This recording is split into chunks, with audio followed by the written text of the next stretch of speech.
전격 인터뷰 더불어민주당 원내 부대표이자 국회 법사위원인 김기표 의원과 주요 정치 현안 살펴보겠습니다. 의원님 어서 오세요. 안녕하세요. 경기도 부천시을 국회의원 김기표입니다. 반갑습니다. 네. 이 특검 이슈부터 바로 좀 들어갈게요.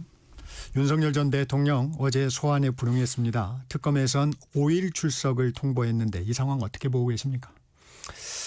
보통은 피의자로서 출석을 하면 전 대통령 같은 경우에 이제 출석을 매번 하기는 좀 어려워서 보통은 한 번에 끝내려고 보통 합니다. 네. 그런데 조사가 늦어져서 그날 안 끝내지면 근데 다음 날 아침은 좀 심하고 보통 오후 정도 불러서 마무리를 하거든요.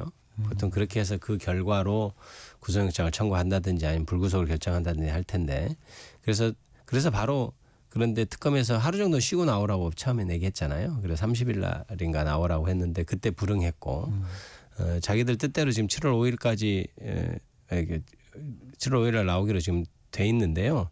결국은 시간을 좀 벌면서 네. 어찌됐든 뭐 조사를 좀 늦춰보려는 게 아닌가 이런 생각이 좀 드네요. 그게 의미가 있나요? 지금 윤석열 전 대통령 측에서는 이게 조사가 끝나면 바로 영장이 청구된다고 생각할 겁니다. 그래서 그날도 오전에 1시간 정도 조사받고 바로 오후에 조사자를 문제 삼아서 시비를 걸었던 것은 아마 오전에 여러 가지 중요한 증거들이 제시됐고 이거 내가 지금 빠져나올 수 없겠구나. 곧 구속되겠구나 이렇게 생각했을 가능성이 높아요. 그렇다면 이 조사가 완결되면 바로 영장이 청구되고 다시 내가 구속되는 거 아닌가 이렇게 생각하고 있을 가능성이 높아서 최대한 할 수 있는 것은 시간을 좀 끌고 조사를 좀 늦춰보고 이런 것이 지금 할 수 있는 최대한이라고 생각할 겁니다. 그런 말도 있지 않습니까? 왜 군대 갔다 온 사람 다시 가는 꿈만 꿔도 힘들다고 하듯이 원래 구치소가 한번 갔다 온 사람이 더 힘들다고 그런 얘기를 좀 하거든요. 그래서 그런 상태에서는 아마 마음이 굉장히 괴로울 겁니다. 일단 윤석열 대통령 측에서는 5일 출석에 응할 입장을 밝혔습니다. 네. 그런데 이 출석일, 출석 시간 놓고 왜 이렇게까지 이렇게 신경전을 벌이는 거예요? 우선은 상호간에 이제 수사하는 사람하고 받는 사람 간의 기싸움도 좀 있는 거고요. 특검이 요구하는 대로 원하는 방향대로 가지 않겠다 이런 의사를 좀 표시한 것이라고 봐야 되고 그다음에 자기들이 좀 대비할 시간도 좀 충분히 필요하다 이렇게 느끼고 있을 가능성이 있어요. 그러니까 처음에 이 수사에 대해서 보통 피의자들은 자기들이 좀 숨길 수 있다고 생각하는 경향도 있거든요. 그런데 첫 번째 조사해 보니까 내용이 굉장히 들어오는 칼이 날카롭다 이렇게 생각해서 대비도 했을 가능성도 있고 그다음에 본인이 좀 회복을 해서 충분히 다시 조사를 좋은 컨디션 하에 조사받고 싶다 이런 생각도 있을 겁니다. 그래서 최대한 늦추는 것이 지금 윤석열 전 대통령 입장에서는 나은 거죠. 그리고 이게 수사라는 게 쇠풀도 당김에 뺀다고 바로 탁탁탁 치고 가는 맛이 있어요. 수사하는 팀에서는 힘을 받거든요. 네. 그래서 자꾸 늘어지고 하면 수사하는 쪽에서도 힘들어요. 이게 조금 힘도 좀 빠지고 그러니까 그런 전략도 좀 있을 겁니다. 내란 특검, 검찰과 국민의힘 의원들도 수사 대상에 오를까요? 그게 꼭 거기에 오른다라고 하면 표적 수사가 될 거니까 그건 제가 그렇게 말씀드리기는 어렵고 네. 수사를 하는 과정에서 문제가 되는 것들은 다 조사가 될 것이다. 특검의 입장에서는. 그런데 이제 좀 추측을 해보자면 내란 전국에서 그 전에 이미 심우정 전 총장과 김주현 전 민정수석이 서로 비화폰으로 통화했다는 그런 사실이. 것들이 이미 드러났고 네. 그 10월 달에 10월 10일, 11일 양 이틀간의 비화폰 통화를 한 다음에 그로부터 한 일주일 정도 후에 김건희 씨에 대해서 무혐의 처리하지 않았습니까? 도이치모터 사건에 대해서 그런 것들이라든지 그다음에 그 이전에 김건희 씨가 김주현 전 민정수석하고 이렇게 통화했다든지 그 후에 이제 황제 조사가 이루어졌고 그런 여러 가지 정황들 그다음에 국민의힘 쪽에서도 비상계엄 전에 추경호 원내대표하고 윤석열 전 대통령 간에 통화가 있었다는 것 아닙니까? 계엄 당일도 그렇고 그런 저런 것을 보면 여러 가지가 지금 맞물려 있는 것 같다. 그러면 그 부분이 수사가 될 것이고 문제가 있으면 저는 처벌이 될 거라고 생각하는데 제 생각으로는 아마 다 문제가 있을 거고 처벌이 될 것 같다 이렇게 저는 예측은 하고 개인적으로. 있습니다. 네네. 네. 내란 특검팀이 윤 전 대통령이 비상계엄 이후에 새로운 계엄 선포문이 작성됐다가 폐기된 정황을 수사 중이라고 합니다.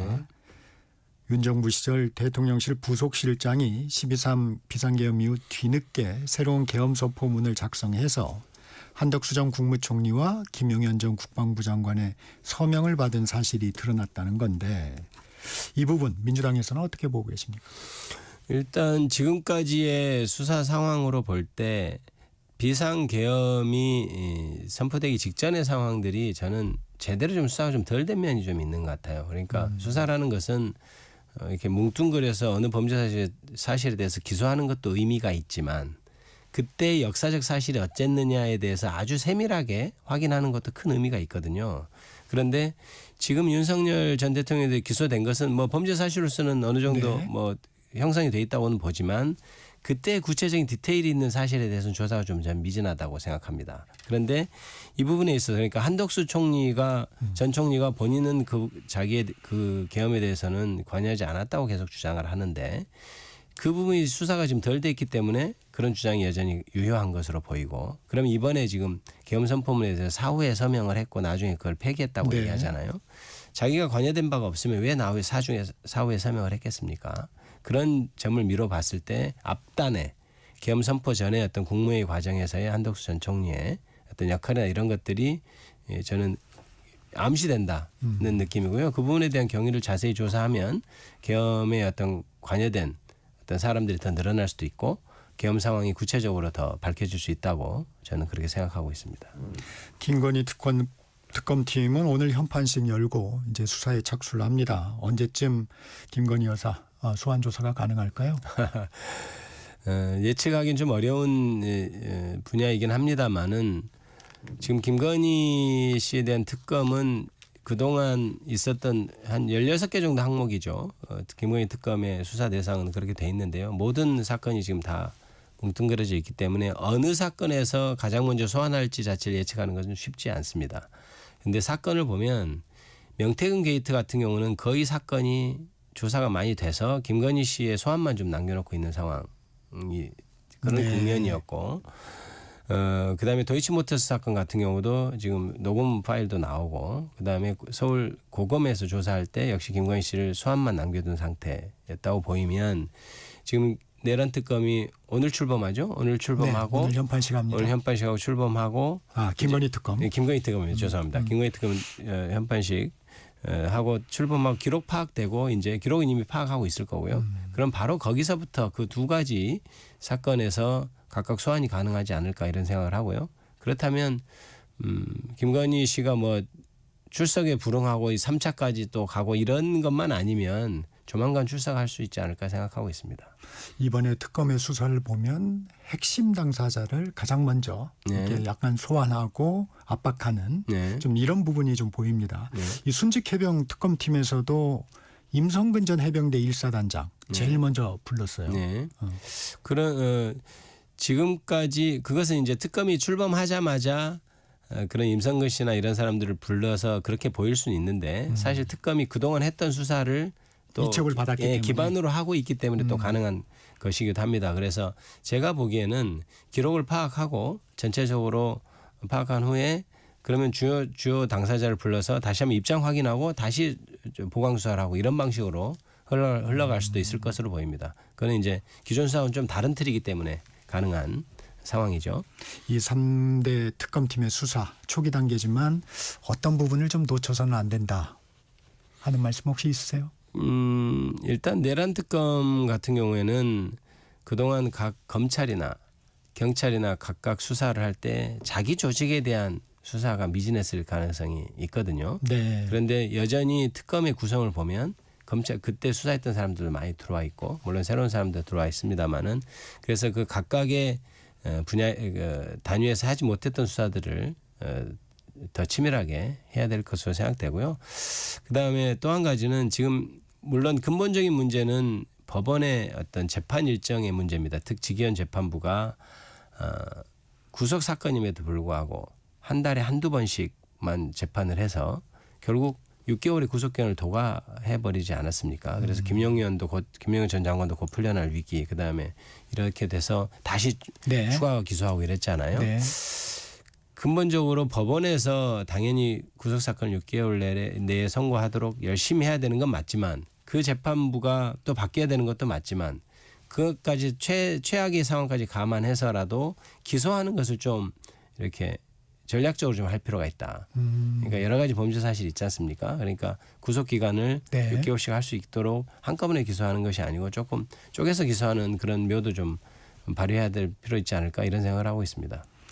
검찰개혁 문제 좀 살펴보겠습니다. 검찰개혁의 투톱 법무부 장관 후보자의 정성호 의원, 민정수석엔 봉욱 전 대검차장. 이 인선에 담긴 의도는 뭘까요? 일단 검찰 개혁이 시대적인 사명이라는 것은 누구도 동의를 할 겁니다. 네. 그런데 이 검찰 개혁이라는 문제 자체는 굉장히 이제 이렇게 외치기는 쉽지만 굉장히 디테일한 문제가 좀 있습니다. 네. 그러니까 지금 민주당에서 추진하고 있는 이재명 정권에서 추진하고 있는 정부에서 추진하고 있는 검찰 개혁은 수사 기소 분리라는 큰 대명제가 있지 틀에서 이제 않습니까? 수사와 기소를 분리하는 방향으로 가지만 그죠. 예. 이제 강론에서 이제 좀 많은 부분이 있죠. 그렇죠. 많은 부분이 이제 그것을 실제로 굉장히 그걸 오랫동안 해왔던 검찰이 독점적으로 누려왔던 지위를 쪼개는 거기 때문에 거기에 있어서는 굉장히 많은 어떤 디테일과 네. 부작용이 있을 수 있어요. 부작용이란 것은 이제 초기에 뭐 수술하면 약간의 상처가 생기듯이 그런 것들을 가장 최소화하면서 가장 문제 없게 하도록 하는 디테일이 필요하거든요. 그렇다면 검찰에 경험이 있는 사람이 반드시 필요합니다. 그것은 수사의 경험이 있어야 되거든요. 아 이럴 때는 경찰과의 관계는 어떻게 움직이고 이럴 때는 보강수사가 어떻게 돼야 되고 이런 것이 굉장히 디테일한 면이 있고 그다음에 물적 시설과 인적 시설을 또 어떻게 나눌 거냐 이런 부분도 굉장히 쉽지 않은 문제여서 봉욱 수석처럼 검찰의 실무에 밝은 사람이 필요한 거고요. 또 하나는 그런데 이제 검찰에만 맡겨놓으면 검찰은 기본적으로 보수적입니다. 자기의 권력을 쪼개는 문제이기 때문에 검찰 출신들은 보수적일 수밖에 없죠. 대부분 그럴 수밖에 없을 겁니다. 그러면 정성호 장관처럼 검찰이 아닌 외부 시각으로 보는 그러니까 전체적인 큰 물줄기를 가져갈 수 있는 장관이 필요해서 그런 저는 좀 환상의 조합이다 이렇게 생각하고 있습니다. 그래서 아마 전체적인 기조도 변하지 않으면서 그 개혁을 하면서의 부작용을 최소화할 수 있는 그런 인선이라고 저는 그렇게 보고 있습니다. 민주당의 당권 경쟁을 하고 있는 정청래 박찬대 의원 네. 일단 추석 전에 검찰개혁 입법을 마무리하겠다는 입장입니다. 네. 정성호 후보자 출근길에 검찰 해체 표현은 부적절하다면서 국민 눈높이 맞는 검찰개혁을 할 것이다. 이러면서 약간 속도 조절 의미를 좀 내포하는 것 같기도 합니다. 어떻습니까? 저는 시간적으로는 굉장히 빨리 이루어져야 된다. 그러니까 정권이 처음에 시작됐을 때 그 동력을 가지고 하지 않으면 이 검찰도 기득권이지 않습니까? 그리고 검찰만 문제가 되는 것이 아니고 검찰 주변에 있는 어떤 다른 법조 뭐 카르텔이라고도 표현도 하고 네. 그런 보수적인 쪽에서의 어떤 반발이 우려되기 때문에 시간은 빨리 정광석화처럼 하는 게 맞다 이런 생각이 들고요. 다만 검찰 해체라고 하는 표현은 검찰 개혁에 반대하는 사람들이 쓰는 프레임 같은 겁니다. 그러니까 무슨 말이냐면 해체는 기존의 어떤 온전한 것을 두고 해체한다는 의미처럼 보이잖아요. 네. 그게 아니고 지금 과도한 검찰 권력을 사실 좀 도려내는 일이기 때문에 그래서 그런 취지로 말씀하신 것 같고 저는 수사기소 분리가 그런 방향이라고 생각합니다. 다만 아까도 말씀드렸듯이 굉장히 정교한 작업입니다. 정교한 수술이라고 봐야 되거든요. 그래서 정성호 후보자는 국민이 불편하지 않도록 하겠다. 그렇죠. 그 말씀을 저는 한 거라고 봅니다. 네. 근데 양쪽 다 그럼 그 두 부분을 다 합쳐서 해야 되는 문제죠. 빨리 해야 되는 문제, 그다음에 정교하게 해야 되는 문제가 있어서 그리고 야당과도 잘 그렇죠. 협의하겠다. 예, 야당에서도 이제 그런 어떤 부작용 문제를 분명히 얘기할 것이니까 그런 것을 잘 듣고 하는 것이 전반적으로 국민을 위한 검찰 개혁의 방안이다. 이렇게 생각하고 있고요. 참 그게 쉽지 않은 문제입니다. 속도도 내야 되고 잘해야 되고 그래서 민주당에서도 열심히 할 생각입니다. 심우정 검찰총장 사의를 표명했는데 어떻게 봐야 됩니까? 저는 당연히 사의를 표명하는 게 맞다 이렇게 생각을 합니다. 기존에 윤석열 정권에서 임명된 총장으로서 사실 아까도 비아폰 통화도 얘기했지만 네. 총장으로서 하지 않아야 될 처신을 했고 그다음에 윤석열 정권의 뜻에 따라 표적 수사 이런 것도 계속해서 감행했기 때문에 당연히 저는 검찰 개혁의 전에라도 사퇴해야 된다고 생각했는데 사퇴해서 다행이라고 생각합니다. 지금이라도. 이 시점이 갖는 의미가 있을까요? 지금 왜 이 시점에 사퇴를 했을까요? 글쎄요. 아마 이제 어제 뭐 인사도 있고 하는 과정에서 인사에서 좀 배제된 아마 부분이 그건 있겠죠? 정확히 제가 잘 모르겠습니다만은 아마도 본인 의견이 거의 반영이 안 됐을 가능성도 있고 네. 저는 그렇게 짐작합니다. 저는 네. 잘 모르는데 네. 그렇다면 자신이 총장으로서 역할을 할 수 없겠구나. 그리고 무엇보다 국민이 지금 심우정 총장에 대해서는 여러 가지 그만둬야 된다고 생각하는 여론이 좀 높다고 생각합니다. 의원님도 그 부분을 지적해 주시고 계신데 심우정 총장 사의를 표명하면서 검찰개혁에 대해서 시한, 결론을 정해서 추진하면 부작용이 생길 수 있다. 이렇게 밝혔습니다. 네. 우회적으로 좀 비판한 부분이죠. 그렇죠. 민주당에서 혹은 이재명 정부에서 검찰 개혁을 기치로 걸고 빨리 하겠다고 하는 것에 대한 반발. 사실은 근데 빨리 하겠다는 것에 대한 반발이지만 검찰 개혁을 하겠다는 것에 대한 저는 반발로 읽힙니다. 그런데 아까도 얘기했듯이 검찰 개혁이라는 것은 굉장히 오랫동안 형성되어 오는 보수 기득권의 어떤 그에 대한 견제이기 때문에 사실상 속도를 내지 않으면 정권 초기에 동력을 받지 않으면 만만치 않은 문제입니다. 검찰이 굉장히 큰 세력이라고 저는 보거든요. 그래서 개혁을 하는 입장에서는 속도도 굉장히 중요하다 이렇게 생각하고요. 아까도 말씀드렸듯이 그 말은 시기를 얘기하고 있지만 사실은 검찰 개혁에 대해서 반대하는 것이다 이렇게 밑자락은 그런 것이다 이렇게 생각하고 있습니다. 조국혁신당이 최근에 그 봉국민정수석 이진수 법무부 차관이 과거에 수사 기소 분리에 반대했다. 이 얘기를 하면서 명확한 입장을 밝히라고 한 바 있는데 이 부분은 좀 어떻게 보십니까? 지금 인선에 대해서 여러 가지 말이 많고 한데요. 저는 이렇게 생각합니다. 검찰에 몸담았던 사람들, 저도 이제 검찰 출신이었습니다만은 검사일 때의 생각은 이거 수사 기소 분리하면 어떡하지 이런 생각을 보통 합니다. 네. 그거는 그 약간 우물하는 개구리에 갇혀 있고 관행적으로 굳어져 왔던 곳에 오랫동안 조직이 몸담았기 때문에 그런 생각을 할 수밖에 없고 그다음에 외부에서 검찰에서 개혁을 할 때 검찰 구성원이 우리가 먼저 수사 기소 분리하겠습니다. 이렇게 그걸 기대하기는 좀 어려울 거라고 저는 보고 검찰 구성원이었다면 그런 입장을 내는 것이 어떻게 보면 당연하다. 그런데 그것을 가지고 그때 얘기했던 것을 가지고 지금 현재의 개혁에 대해서 동의하는 그 세력과 같이 하는 것에 대해서 부적절하다라고 비판하는 것이 맞느냐에 대해서는 그거는 저는 아니라고 봅니다. 다만 과거에서는 그렇게 했다 하더라도 현재 검찰 개혁의 어떤 큰 방향에 대해서 동의하고 과거에는 그렇지만 저는 이게 맞다고 생각합니다. 같이 동참하겠습니다 하고 한다면 얼마든지 능력 있는 사람을 쓸 수 있다. 이렇게 생각하고요. 봉욱 민정수석이나 이진수 차관이나 다 그런 것에 동의를 했기 때문에 인사를 그렇게 했다고 생각하고 그 부분에 있어서는 좀 존중돼야 되지 않냐. 그리고 좀 지켜봐 주시면 아마 그 인사가 잘 됐다고 들 생각할 거라고 생각합니다. 법사위원이신데 어제도 국회 법사위가 열렸죠. 네. 거기에서 이준수 법무부 장관 출석했었죠. 네네네. 네, 이 부분 좀 의원님도 좀 질의를 했던 것 같은데. 네. 이제 엊그제까지 대검에 있다가 와서 이제 여러 가지 수사도 물어보고 아마 네. 이제 도이치모터 사건 할 때 이제 지휘하던 형사부장 지휘하던 건데 사실은 도이치모터스 사건 같은 경우는 중앙지검하고 총장하고 거의 이렇게 서로 협의하는 그런 사안이라고 봐야지 형사부장이 감나라 배나라 할 수 있는 사안은 아닐 겁니다. 이제 그런 거에 대해서 비판하는 말도 많이 있었는데 제가 질의를 했을 때도 얘기했지만 전체적으로 수사기소 분리라는 검찰 개혁의 대전제에 동의하고 있기 때문에 저는 그 부분에서는 문제가 없다고 생각하고요. 좀 첨언을 해서 어제 검사장 인사에 네. 대해서도 이제 말이 많은데 저는 이렇게 해석을 하고 싶습니다. 네.